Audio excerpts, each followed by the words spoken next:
Good morning, folks. And this is usually how it goes with media. You watch something, you play something, and everyone freaks out of how bad it is. Someone starts a petition. This started with all sorts of media, video games, movies, TV, you name it. We had the Game of Thrones ones is still going on with over 1.5 million signs of remaking season 8. You have Star Wars Episode 8 as well, over 116,000. So these things happen. They're not going to do much, but it goes to show you just how much people care about something and how much they want to make better memories, have things conclude in a more concise and believable way. Let's actually read this. It's not the best grammar on The Last of Us Part 2, but it's pretty much honest of why things are bad. So The Last of Us Part 2 delivered a great gameplay, graphics, and mechanics, but the story was extremely bad. Okay, this is the common problem, review, whatever we've heard from everyone in the Metacritic user review scores. They killed off our favorite character and forced us to use the character that killed off Joel. So that's interesting, because killing off characters in stories is not a big deal. Killing off beloved characters could be a big deal. It's how it's done. And what relation to the story does that matter? Why did this person have to die? As well as how they died. And the way that it worked was that we were supposed to connect to Abby throughout half the game. And this is where a lot of the problems stem from, is that you see this happen in such a brutal, shocking way. There's not much build-up for it from Abby. And then you go into Abby's story, and you don't really identify with her. And that's a big problem. You need to identify very well with the characters in your story. In A Study in Scarlet, Jefferson Hope, the person who is the murderer of the story that Sherlock is hunting down, you feel sorry for. You understand why he did what he did. There's lots of characters like that that are doing bad things because of something that happened to them. They're on a quest for vengeance. So we had to get that from Abby, and not too many people connected with her. The main character isn't even Ellie. I believe that's partially true because you play half the game as Ellie, half the game as Abby. I think you control Joel's horse at once. So yeah, that's kind of the problem. If you don't like the character, why would you be playing this character?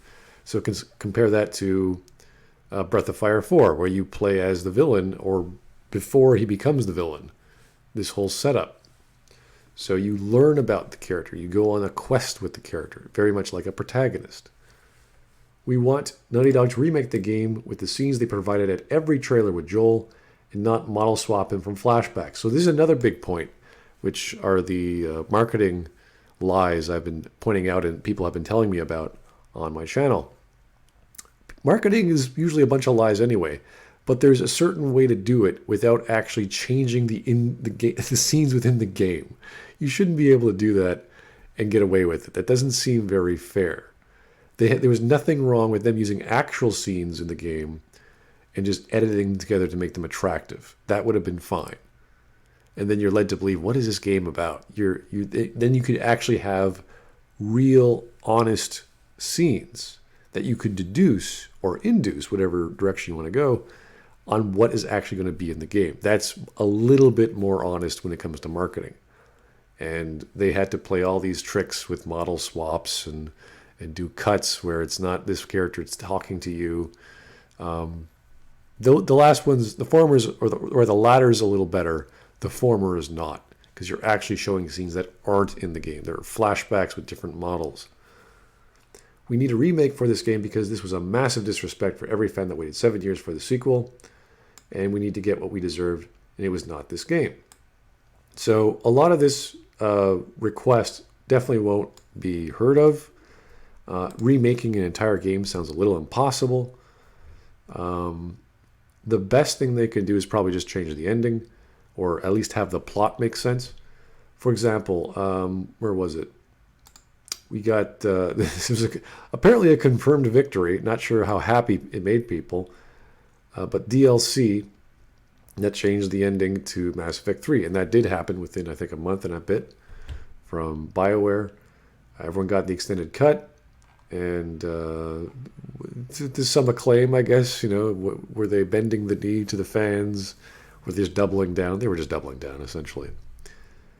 What I would like to make an example of is the ending to a game, which is fairly old, called Final Fantasy Tactics. If you don't want to be spoiled, just stop watching right now. This is the very last scene of the game, where you have a character named Delita, and there's two bodies on the ground, and he's about to die. And he's saying to the audience, he's saying to Ramza, he's saying, "What did you get? Out of all of this bloodshed, of all this conniving and manipulating people, what did you get?" And you want to ask yourself that question at the end of The Last of Us 2. What was that big fight scene all about? Now, I compared it on Twitter to like the Metal Gear Solid 4 old man slap fest, because that's essentially what it was, only it was two women who were broken and messed up. What was the point of that? And if you don't defeat the enemy, if you don't get what you came for, what are you doing? Why did you go through all of this? Was it just to get it out of your system? Just to punch someone around? Chase them down over miles and miles? Go through all this hardship? Just to say, leave me alone? It's a very strange argument. It's a very strange premise for a story whose plot slowly deteriorates, or at least deteriorates off a cliff right at the ending, where you don't get what you're supposed to. It's a very bad story of vengeance, if that's what we're talking about. Usually vengeance or revenge involves a body at the end. That's kind of the point. Whether it's efficient or messy makes no difference. There should be a body at the end. Very similar to how a murder mystery is about an actual murder.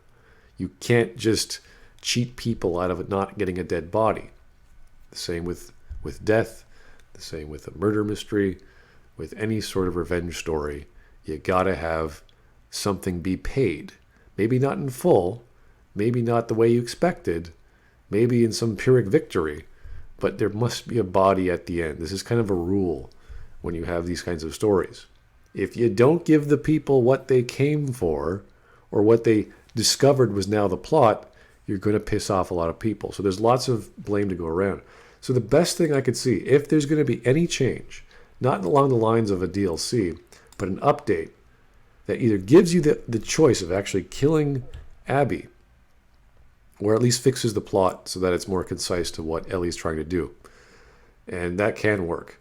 Because in the end, it's still a Pyrrhic victory. It's still a sad, depressing ending for Ellie. She loses everything.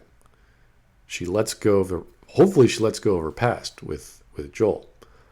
We don't know what that symbolism represents. But she puts her guitar down and walks off into the field. That's kind of fine. I don't mind that.